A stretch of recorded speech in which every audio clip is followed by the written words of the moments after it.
Bismillahirrahmanirrahim. Allah Ta'alaga cheksiz maqtovlar bo'lsin. Janaqirg'i payg'ambarimiz Muhammad Mustafa sallallohu alayhi va sallamga Allohning salomı jana salavatlari bo'lsin. Assalomu alaykum hurmatli musulmon merdoganlar. Mana o'shintib odatdagi qur'u-badalarga to'lgan. Elda bu narsadan tajab o'tgan shaylovda yaqinlab qoldi. Kelgile. Biz mınday qilamiz, anday qilamiz degan 5 yil murda shaylagan bizning deputatlarimiz lalaqdab сөйлөгөндөн башка эмне иш аткарды? Же унчукпай момой болтуруп бердиби? Же шегил айдан өткөндөн кийин бизге каршы иштерди кылдыбы? Бир артка назар салып көрөлү. Эсиңиздерде болсо Ак үйдөгү намазкананын чоңойтулуусуна каршы чыгып, анда башка динге тиешелүү болгон чиркөөлөрдү да куралы. Улуттуу мамлекеттик жетекчилер отурган жердин баарында эми мечит намазкана кура бергендин өзү да туура эмес. Мен исламга, динге каршы эмесмин. Бирок моментип ушул министрлигибиз, анан ак үйүбүз, анан көк үйүбүз баары эле ушул мечит курулуп, анан ошону жатып калган өзү туура эмес да, мен оюмча. Анда биз башка диндер, бизде дин тутуу эркиндиги бар. Анда биз башка чиркөөлөрдү да куралы, анда башка динге ишенгендердин алардыкын да куруп берели.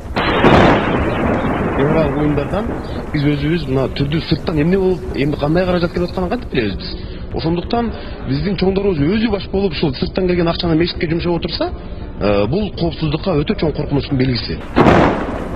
Деп мечит менен чиркөөнү таразага тең койгон мурдагы президентибиз лагабат менен атаган Жанар Акаев, Бакиевдин эмне залакасы бар деп. Ал Балашка билбейт го. Балашканы ким шайлаган эле?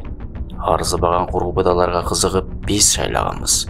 Балакай балалык кылдыбы, же атайын тыйынды актоо үчүн кылдыбы, Айтор дагы коон түшүрдү. Даяр болуп калган, эл үчүн пайдалуу болгон жума күнү жума намаз үчүн 2 саат тынугу мыйзамына каршы кол көтөрдү. Биринчи окууда четке кагылсын, ошондой формулировка менен жогорку кеңештин кароосуна киргизилсин дегендер колуңуздарды көтөрүп. 1, 2, 3, 4, 5, 6. Рахмат.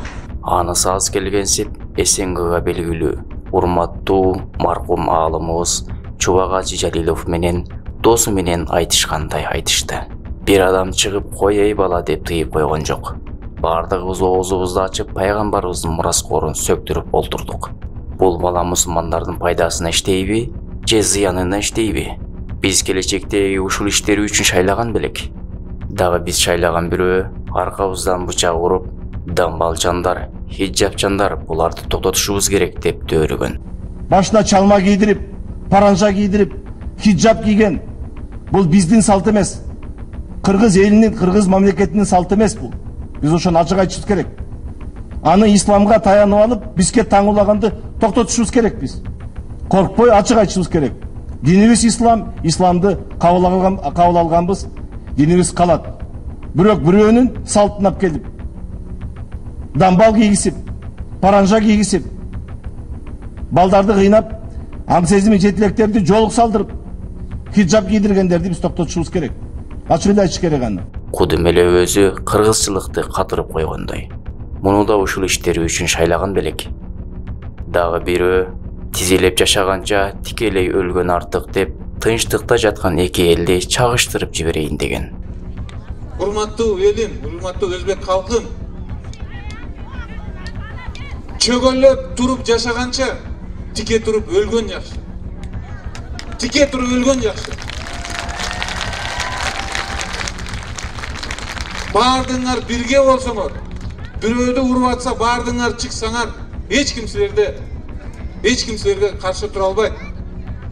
Элди бул сел дейт, эл турганда сел болуп агысып кетет. Муну да эки элди чагыштыруусу үчүн шайлаган белек. Дагы бирөөсү 17 жашка чыга эле кыздардын никесин кыйган молдону камаш керек деген копол мыйзам менен чыкты. Эмне буларды мусулмандардын зыяны үчүн шайлаган белек. Унчукпай койсо музейдеги жылаңаш жүрүүнү бул искусство деп колдоп чыкканга чейин барышты. Извините, мы с вами рассыпемся на сельских, городских, на мырков и на еще кого-то и так далее, и так далее. И болбой ошондой. Айылдыктар кичине ойлонгула, кичине мындай бир өзүңөрдүн маданиятыңарды да көтөргүлө. Болбой, современное искусство деген бар бүгүн.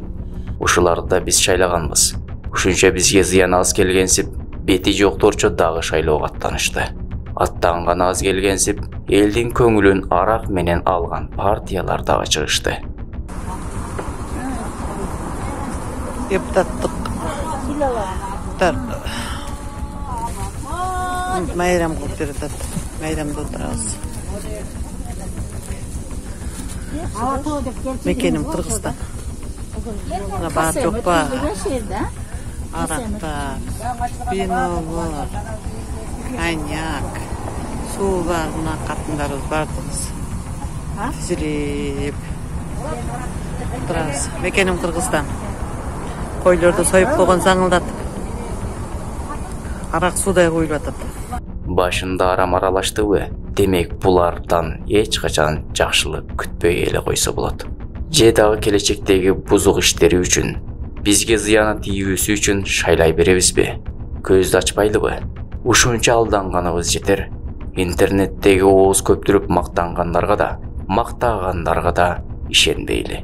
Биз өткөн шайлоодо кимди шайлаганыбызды жана ал жалпы эл үчүн эмне мыйзам жазды, кайсы мыйзам элдин пайдасына иштеп жатат, ким ооз көптүрүп мени шайласаңар чек ара маселесин чечем деген эле кана жыйынтык барбы?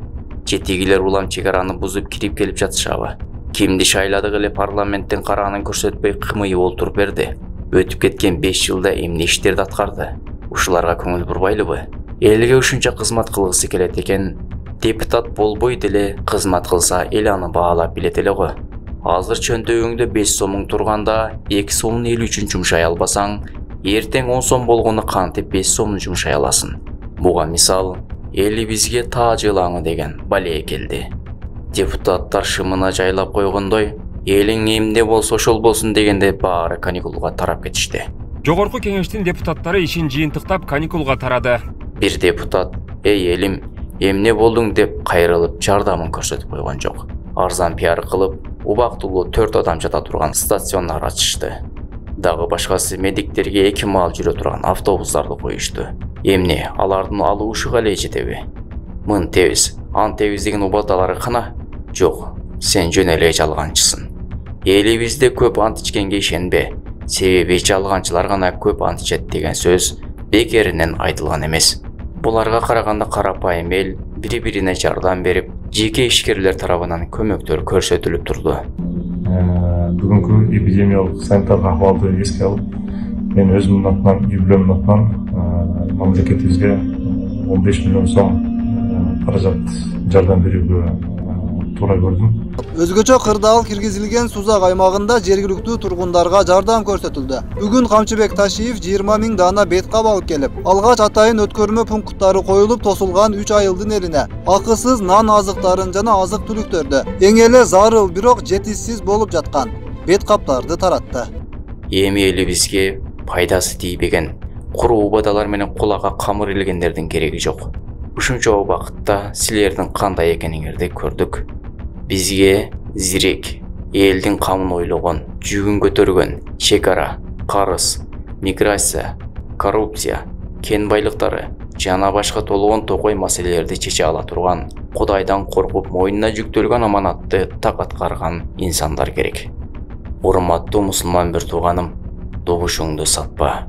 Сенин арзыбаган тыйынга саткан добушуңдан баскан жеринен чөп чыкпаган, жамбашын кессең кан чыкпаган, эшектин тушоосун чече албагандар келип, эл үчүн иштейм дегендер калып жатат. Натыйжада кайра эле өзүң азабын чегип жатасың. Дуа кыл. Аллахым, мен билбеймин, сен билесиң. Мен алсызмын, сен күчтүүсүң. Сен келечекти да, өткөндү да билесиң. Мени өзүң ыраазы болгон, эл үчүн иштейм деген инсанга добуш берүүмдү насип кыл. Жана ал үчүн мени суракка алба. Аллахым, эл үчүн иштейм дегендерди өткөзгүн. Эптеп ошол жака барып алсам өзүм билем дегендерди өткөзбөгүн. Алар тобо кылмайынча иштерине ийгилик бербе. Аллахым, өзүң баарына кадырсың. Моминде жана көпчүлүк колдогон жана эл аны жакшы көрүп сыйлаганды шайла. Ассаламу алейкум рахматуллах ва баракатух.